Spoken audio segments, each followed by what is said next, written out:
We see that somewhere between 20 and 70% of new customers will decide to stop doing business with you in the first 100 days of the relationship. 20 to 70%. In banking, it's 32%. In the cell phone industry, it's 28%. In software as a service, it's 20%. Auto mechanics, 68%. Restaurants hovers somewhere between 50 and 90%, depending on the type of cuisine. These numbers are staggering. And what is more staggering to me is that most businesses don't know what their percentage is. They don't know how many customers they're losing and with what frequency they're losing customers. And usually it isn't until they have a major loss and feel that pain that they decide to start paying attention to retention. I teach companies to keep their customers and keep their employees.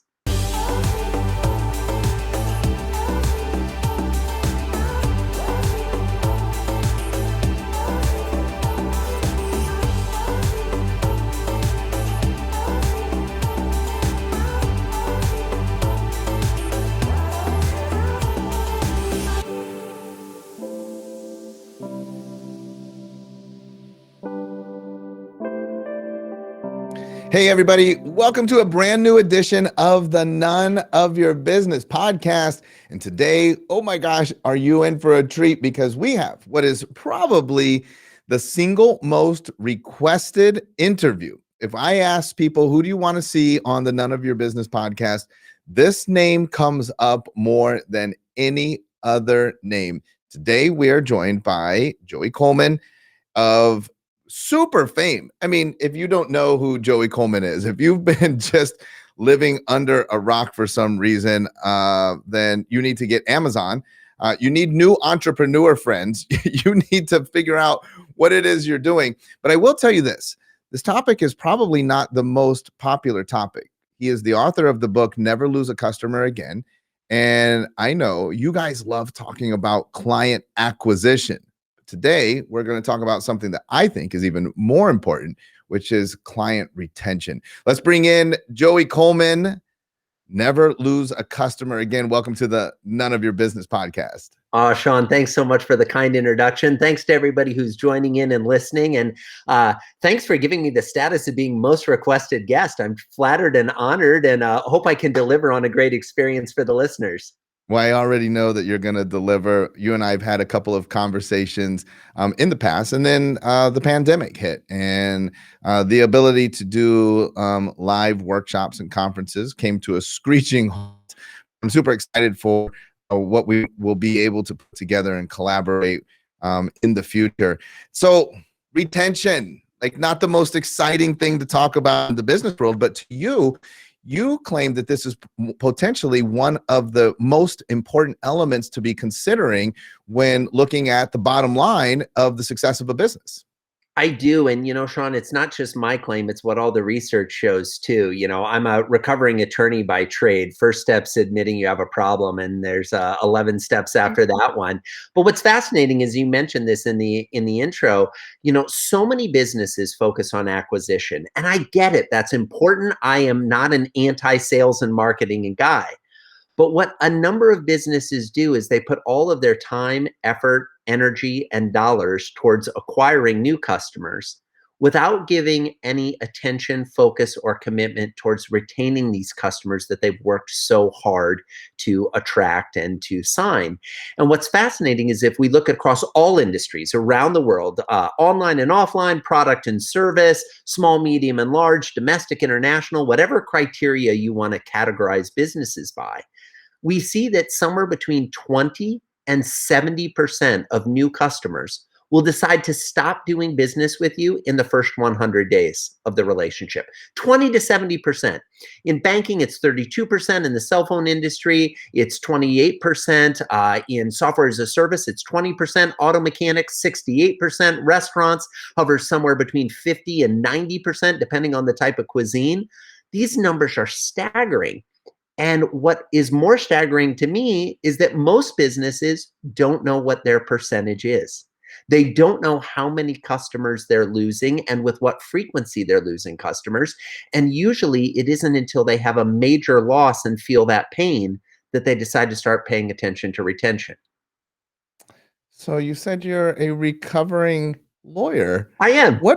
What's the gap between practicing law or being a lawyer? What's the gap between that and to where you are now being such an expert in this subject matter? Yeah, so it's an eclectic path to say the least, Shawn. I worked for the Secret Service, for the CIA, and for the White House and the Office of Counsel to the President. I was a criminal defense lawyer. I taught at the postgraduate level. I ran an ad agency for 15 years. Most people will look at that career and say, geez, he can't hold a job. The reality is that I am a student of the human condition. I wanted to know, why is it that people do the things they do, and what can we do to convince or persuade them to do the things we'd like them to do? And so in every job I've ever had, the way you succeeded is by understanding those two facts. Why do people do what they do, and what can we do to make them do the things we'd like them to do, or convince or persuade them to do those things? And so that's kind of the thread that ties it all together. So as a trial attorney, how do I get the jury to find my guy not guilty? As a speaker and a consultant for businesses on customer experience, how do I get audiences to see that paying attention to retention and customer experience is worth their focus and worth their dollars and worth their time, and then get them to take the action to implement the kind of plans and systems that allow them to deliver that consistently remarkable experience? So if somebody asks you today, what do you do? What do you say? I usually, the way I answer that question is, I teach companies to keep their customers and keep their employees. Okay, so perfect too. I want to talk about this. Oftentimes we have one of the challenges that we face in an information world of entrepreneurs and influencers and digital marketing is a lot of people are self-proclaimed experts in the subject matter that they wrote a book on it, and maybe even got bestseller status, but you are actually being hired. You're consulting with legit companies who recognize you as an expert in this subject matter. When you're being called in, what sort of issues are you finding in these big companies? Because that's going to trickle down into the viewers and the listeners of the None of Your Business podcast, the small businesses, because we haven't even thought of those issues that they're facing because they're just transacting far more volume than we are. Sure. I think, to your point, because of the volume they're transacting, maybe the issues are more exacerbated than they are in a small business, or more consequential in terms of the impact. When you're losing 5% of your customers as a small business, you're probably aware of it because you know the names of those people that are leaving. At a larger business, at 5%, you might not know their names, but when you're looking at the quarterly returns, you're feeling the pain. So I think at the end of the day, these problems exist, whether it's small, medium, or large. Usually what happens, much to the chagrin of the listeners of my podcast and the fans of my book and people that come up after speeches, I don't get to always pick the companies I work with. People say to me all the time, Joey, why haven't you worked with cable companies? Why don't you work with my cell phone provider? These organizations in these industries that are kind of known globally for not having a remarkable customer experience. But the type of businesses I find myself working with the most are organizations that already have a really good or maybe even a great customer experience, and they want to take it to the next level. Organizations like Zappos, organizations like NASA, organizations like Volkswagen, folks that have a well-known, well-established brand. They're doing a great job, but they want to polish the edges. They want to refine it and take it to the next level because they've learned that each additional week, month, year that they can keep a customer has a direct impact, not only on the bottom line, but on the overall morale and positive energy of the organization and the employees for that matter. So it helps in a number of ways, not just dollars saved and dollars retained. Who are the customers of NASA? Yeah, that's a great question. So NASA actually, the work that I've done with NASA is in their Explorer Schools program. So what we did is NASA created this great program where they were going to help schools in rural communities and underserved urban centers with coming in with a curriculum that was based on space. I don't know about you, Shawn. Pretty much every human being on the planet, when they think about the moon and the stars and space, they get excited. And so their vision was, well, what if we use this as the curriculum basis for all education at an elementary school level. So in math class, you would figure out how much you weighed on the moon. In English class, you would write a story about what it was like being on a rocket traveling to Mars. In music class, you might sing a song about, the stars and the future and exploration. So they really developed a curriculum across the board. The challenge they had was not convincing the students to get excited about that. That was easy. They had two audiences that they struggled to get excited about this: school boards, who said, but that's not the way I was taught. When are they going to read Huck Finn? And senators and members of Congress who were in charge of funding NASA. So the work we did there was about creating a remarkable experience for school boards and for politicians to support these type of initiatives. NASA had the experience of the students dialed in great. They needed some help on those older kids that were maybe more involved in the decision-making process. And so to go from NASA to our local chiropractor, physical therapist, dentist, and this is always the challenge whenever we have somebody who is super accomplished. A lot of times people are like, well, of course I've read Joey's book. Of course I'm watching him on this podcast, but of course I've seen him everywhere.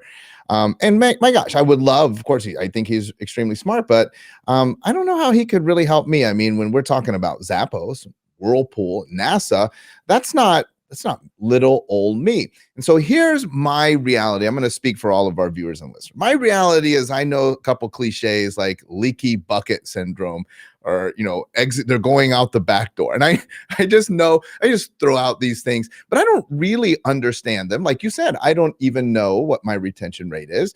Another thing, I don't actually know when they're falling off. So you mentioned like the first 100 days. Well, if I actually knew that they were falling off after 25 days, maybe I could implement some strategies around, leading up to that fall off point that I could beef up my retention.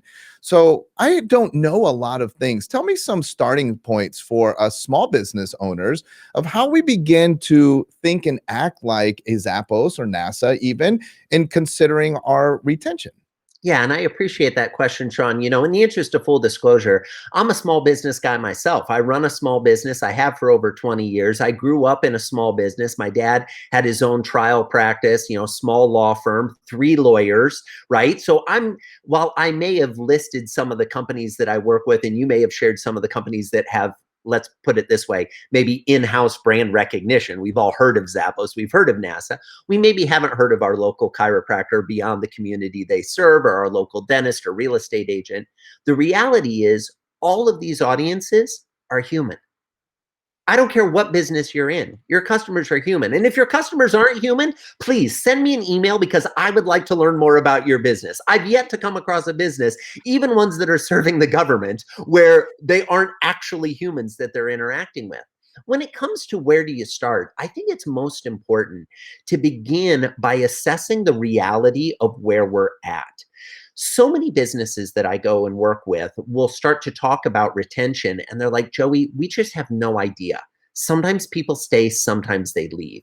So one of the first things we want to start looking at is, what is the customer journey within your organization? Now, let's take chiropractors, for example. Chiropractors know about something called PVA, or patient visit average, right? And a lot of chiropractors that you talk to, if they're serious about running their business, they can tell you what the average number of visits that a patient makes before they leave their practice. Dentist, it's a little bit different, right? But the dentist, I know I should go to the dentist every year, and sometimes I should go twice a year, and sometimes I should go once a quarter. It just kind of depends. But the numbers are a little bit different. So for every industry, what you want to look at is, what is the repeat business that you're getting? What is the lifetime value of the customer, i.e., what dollars are they going to spend with you? And what is the lifetime duration of the customer relationship? Are they entering the relationship, for a dentist, for example, expecting that you're going to be the dentist until something goes wrong, because I'm going to keep having teeth? Or are they coming for a more acute situation, like we might see in a real estate scenario? I'm trying to sell my house. Once the house is sold, I don't have a whole lot of need for the real estate agent anymore. So it's really industry specific. But the thing I like to do first is baseline the journey and figure out what's actually happening and where might people be leaving.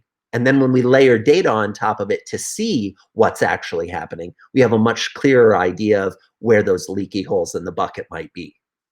Well, I want to come back to that in a second. And you have this concept of the first 100 days.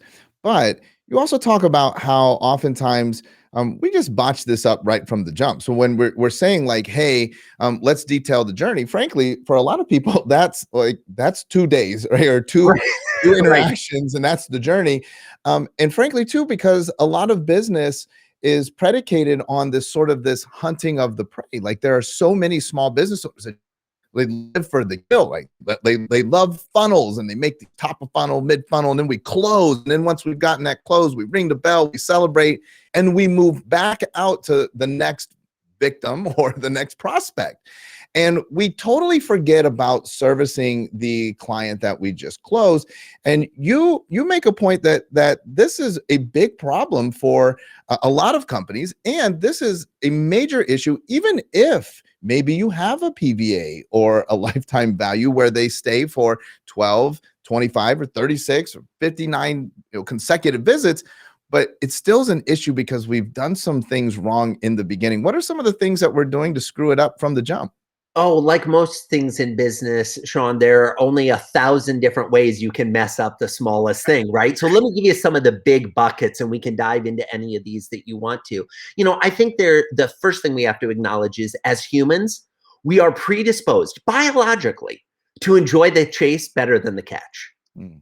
This shows up in dating relationships. Let's take it out of the context of business. We are much more persuasive and much more attentive when we are dating someone than when we're actually married to them. I'm not saying that's the way it should be, but that is the nature of the human condition, right? So what are we doing to actually hold on? And we only need to look at a divorce rate that is greater than 50% here in the United States, at least, to see that we're over-indexing on acquisition over retention. Mm. On top of that, we look at organizational structures. In the typical business, there is a head of sales, there is a head of marketing. There's not a head of customer experience. Or if there is a head of customer experience, they report up to the head of sales or the head of marketing, who then reports up to the CEO. Well, do you think that person sitting in the meeting with the CEO is going to talk more about sales when their title is head of sales, or customer service, the little thing that reports up to them? Well, human condition tells us they're going to talk about sales. Additionally, in the typical business, the people who are compensated the least are the people who have frontline interaction with our customers. And yet we say customer experience and customer service is important. And yet these are the lowest trained, lowest paid, lowest status employees in our organization. Is it any wonder that a new customer or a customer feels less than valued, less than taken care of, when we're not valuing the employee that is responsible for maintaining that relationship? So we see we've got fundamental biological challenge, we've got fundamental structural challenges, and that's before we even get into the journey. Now, here's where the journey gets interesting. I believe there are 8 phases of the customer journey. From the moment they first hear about you and are assessing or considering whether they want to do business with you, up to the 8th phase where they're a raving fan advocate for you and your business. The problem is, Shawn, most business owners want to jump from the first sale to raving fan. That's the equivalent of going on a first date and before you've placed your order saying, now when do I get to meet your parents? I'm sorry, we're not having dinner if you want to meet my parents before we've had the appetizers. That just doesn't work. It's rushing the game. And yet that's how so many businesses operate. We're trying to race to the upsell, the next sell, the referral, the testimonial. It's like, folks, pump the brakes a little. Let's get to know each other. Let's go on a couple dates. Let's have a dance. Let's have a dinner. Let's see a movie. And then maybe if things are progressing along nicely, we'll deepen the relationship to the next level. Yeah, I cannot agree more, and the way that I would even say I agree the human condition is that way, but I think that entrepreneurs, we get like an extra special dose of that, right? Like it's Totally. like the adrenaline of that close. And then yes, because also we are prepped because there's so many courses and the gurus that are like, listen, how many referral strategies do you have? How many upsell strategies and cross-sell strategies? And we're like, let's put them all in there in the front. And what you're saying is, listen, why don't we develop out the journey? Why don't we talk a little bit about these phases of the journey and what is inside of each phase? And maybe for a small business service provider, what are some hallmarks of that phase that we might be able to clue in and realize where our current clients are in that journey? Absolutely, Shawn. Well, let me give a brief overview of all 8 phases, and then we can dive specifically into individual ones as you see fit. Now, to be clear, before I start explaining these, I'm going to give you the fire hose version where we'll run through, because there's 8 of them, friends. We could spend a lifetime in any one of these phases. Additionally, it might be useful to know that I've named all the phases to start with the letter A. And the idea is not to confuse you, but rather to think about the fact that it's like a report card from your customers. You want to be getting straight A's in every category. If you're failing in one of the phases and getting an F, you're not going to be able to move on to the next subject and do well. It's all a sequence, it's all a narrative, it's all a journey that we need to stay with. So phase 1 is the assess phase. This is when a prospect is considering whether or not they want to even do business with you. In common parlance, we call this marketing and sales. We then move to phase 2, the admit phase. In this phase, the prospect admits that they have a need or a problem that they believe you can solve. They sign on the dotted line, they hand over their hard-earned cash, they transition from being a prospect to being a customer. We then come to phase 3, the affirm phase. Now, in the affirm phase, the new customer begins to doubt the decision that they just made to do business with you. In common parlance, we call this buyer's remorse. Now, here's an interesting aside. For all of you listening at home, whether you're driving in the car or doing the laundry or doing the dishes or working out and you're hearing the podcast, I want you to play along. It feels a little silly, but trust me, there's an outcome here that I think you'll enjoy. I want you to raise your hand up in the air if you've heard of the phrase buyer's remorse. Now, while I can't see you, most of the hands are in the air right now. Now, I want you to put your hand back down. I want to ask a different question. Do you have a system and a process in your business designed to address the buyer's remorse that we know every consumer feels with every purchase? Raise your hand. Oh, guess what? That sound of silence is the sound of very few, if any, hands being raised. We've all heard of buyer's remorse, yet very few of us have a system and a process in our business designed to address the buyer's remorse that we know our customers are feeling. So here we are at the beginning of the journey, as Shawn pointed out earlier, and we're already in the hole in terms of what the customer feels. We're high-fiving, we're celebrating, we landed the new customer. Meanwhile, the new customer is thinking, what if this doesn't work out?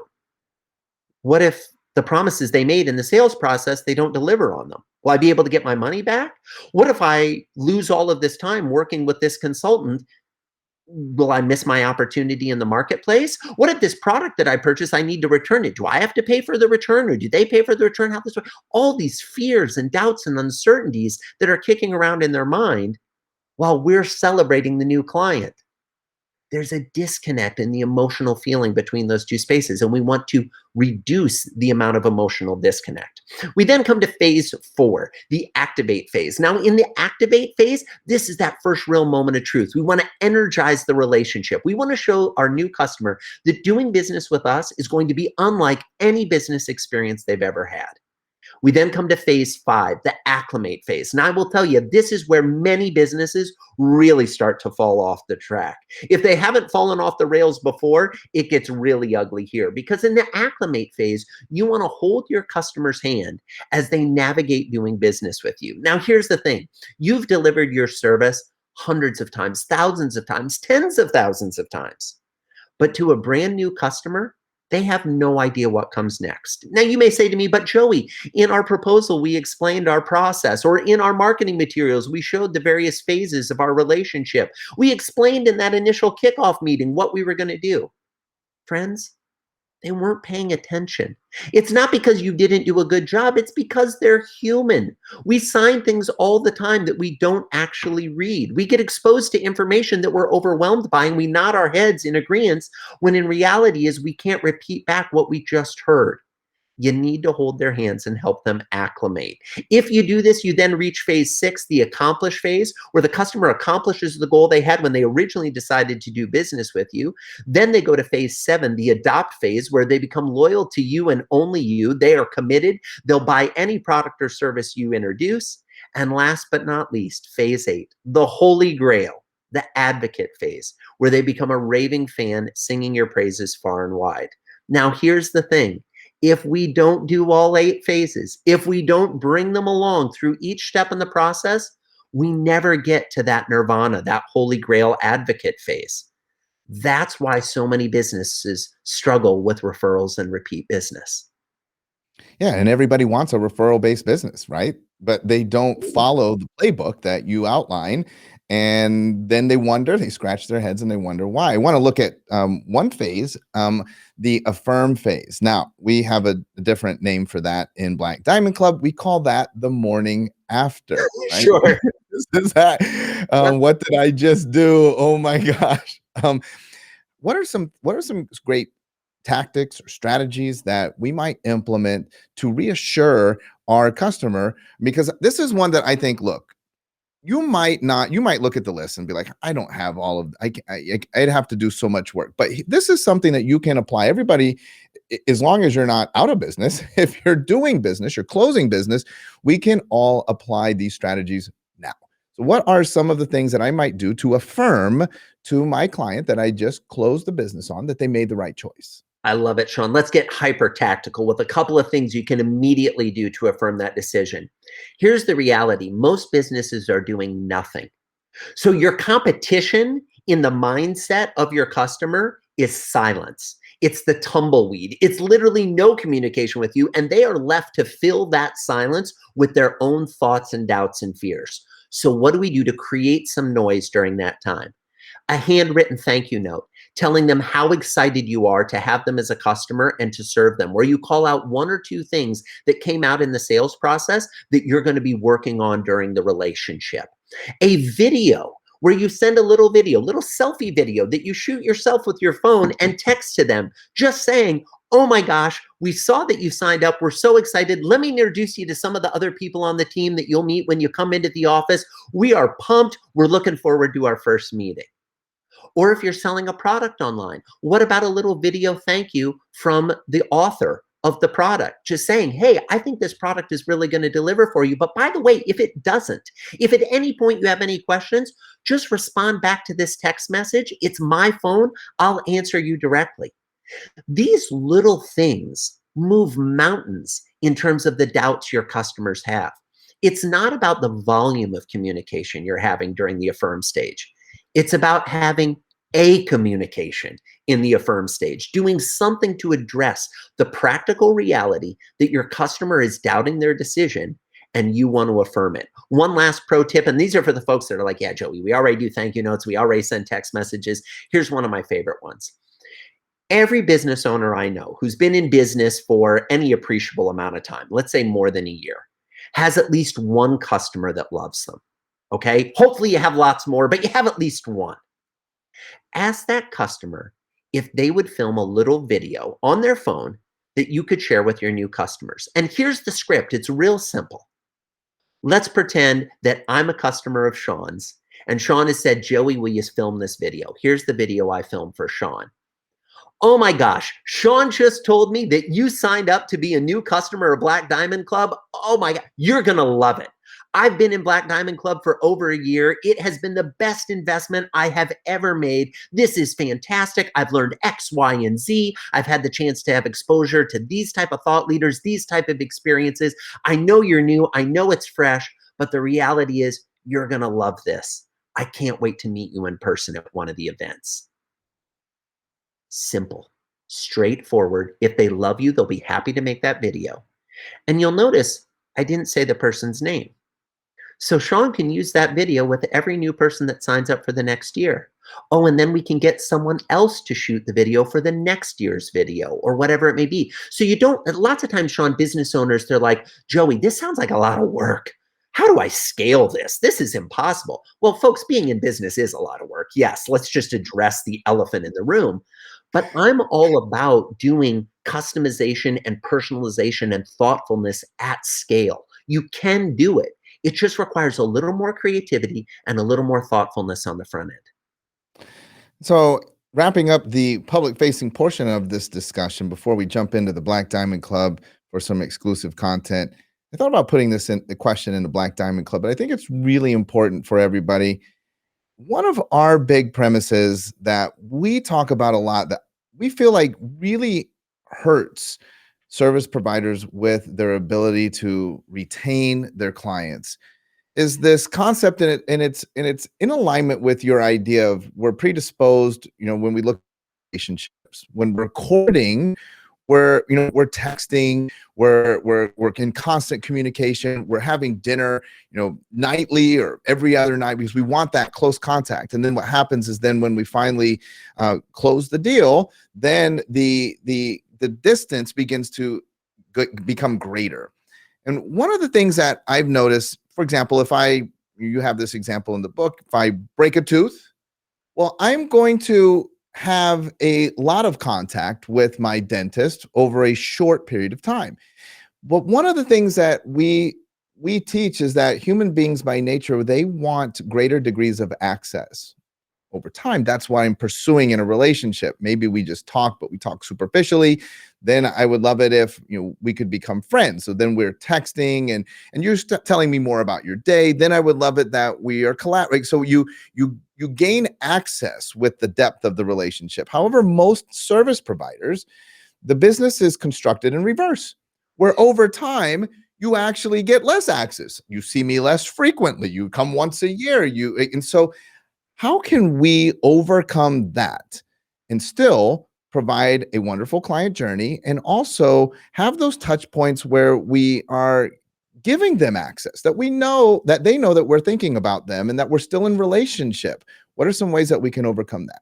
Well, a couple of thoughts on that, Shawn. I think first and foremost, we want to acknowledge the fact that different customers want different things. There are some customers that actually like the fact that you communicate less as the relationship goes on. Setting up my internet in my house, I don't want the internet person coming to my house every week. In fact, I want them to set it up once and never come here again. So it's really dependent on your industry and kind of the offering and what type of relationship you want. That being said, when we think about connection, I would say that access is a piece of it, but relevance is a bigger piece of it. So it's that they want to feel that they are in communication with you, that you're thinking of them, even if it's not a real-time communication. So I'm a big fan of exploring ways for asynchronous communication. That is communications that you can create that allow the customer to know you're thinking of them without interrupting them. So, for example, sending an email, sending a text message, but not your standard marketing email, not your standard marketing text message. I'm talking about a little text that just might say, "Hey, Shawn, I'm sitting in my house and I saw this and it made me think of you. And I just wanted to reach out and say, hey, I love that you're a customer of ours. Thanks for your continued business. Needless to say, if there's anything we can do, reach out and let us know. But we're just psyched to have you be part of the family." As a business owner, you could crank out 100 of those in about 2 hours in the comfort of your chair, texting your customers. Now, that implies that you know your customers' cell phone numbers and you've established permission to actually send them these type of messages. But those little thoughtful thinking of you, hey, I saw this and thought of you, are so much more powerful than here's our standard email newsletter we send to everyone, or here's the rote gift we send out at the holidays to every customer that's exactly the same gift that actually none of our customers are excited to receive. And it would have been better to not send anything. I think there are huge opportunities to stop trying to be all things to all people, and instead recognize, what does this relationship need me to be? Does it need me to be attentive? Does it need me to check in from time to time? Does it need me to check in more regularly? Each of these can be built within your business operations to allow for a much more fluid and much more consistent interaction.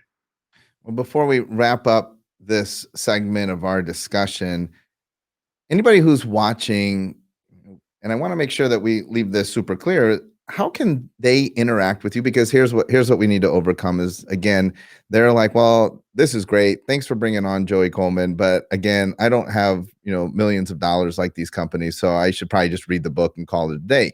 But that's not necessarily the case. There's opportunities that people can engage with you. How can people that are interested engage with you? There's a number of ways, Shawn. I mean, let's run the full gambit of low dollar to higher dollar, just because I know that's how some people evaluate these things. Low dollar. Come to my website, joeycoleman.com, Joey, like a 5-year-old or a baby kangaroo, right? Coleman, Coleman, like the camping equipment, but no relation, joeycoleman.com. You'll find a PDF that walks you through the 8 phases of the customer journey and gives you worksheets that you can do on your own or with your team. All of that's free. You can listen to my podcast, Experience This show, where we each week dissect interesting customer experiences in little 10-minute morsels of delight. Moving up the chain of things you might spend money on. This one's going to cost you maybe $5 for the ebook. I think last time I checked, $14 for the audiobook, $19 for the hardcover, is pick up a copy of Never Lose a Customer Again. 46 case studies, small, medium, and large companies. Moving up the range, I do one-off consulting calls where you can do an hour, a half hour, a 15-minute, a 10-minute clarity call where we just dive in and specifically focus on your business. You can learn more about that on my website.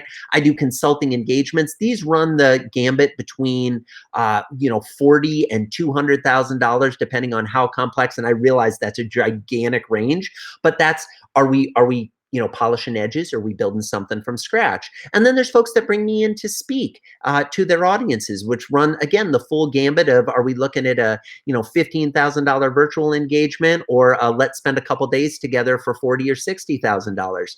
To be clear, the reason I share the numbers is not because I'm trying to do any weird price anchoring or anything like that with you. It's because I think we often have a perception when we see a consultant or a speaker, an author, an expert, that they're out of our range. We hear them and they say, oh, well, he worked with Zappos. There's no way I could afford him. I've worked with dozens of chiropractors to work on their individual practices, dozens of dentists, individual real estate agents, lawn care companies, auto mechanics, you name it, across the industry. I like working with people who are committed to creating remarkable experiences. So if this sounds like you, come check it out and let's have a conversation and see if we might be able to work together. And let me tell you, I just love how comfortable you are with your prices. And I think that, look, there's a lesson for every entrepreneur and service provider out there. He wasn't like, well, sometimes it could be a lot. This is what I charge, and these are the ranges, and this is how you can interact with me. But here's what I want to make sure that every listener and viewer gets. You really do need to just get in where you fit in. You need to figure out where you are at this time, and again, what level of access can you afford with Joey, because you need it, right? There's nobody that's watching this that's like, I don't need that. Like, right. So you have all 8 of these in place, and you're getting an A in all of them. And if you're anywhere short of that, then it's all about figuring out how you can get better. And that's what this podcast is about. It's providing you resources, human resources that can help you to shore up your business so that you can reach more people, make a bigger impact, and create the lifestyle that you deserve. Joey, thanks for jumping on the podcast. Hang in there. We're going to jump over into the Black Diamond Club for just a couple minutes of exclusive content where we're going to drill down even deeper on a couple of these things.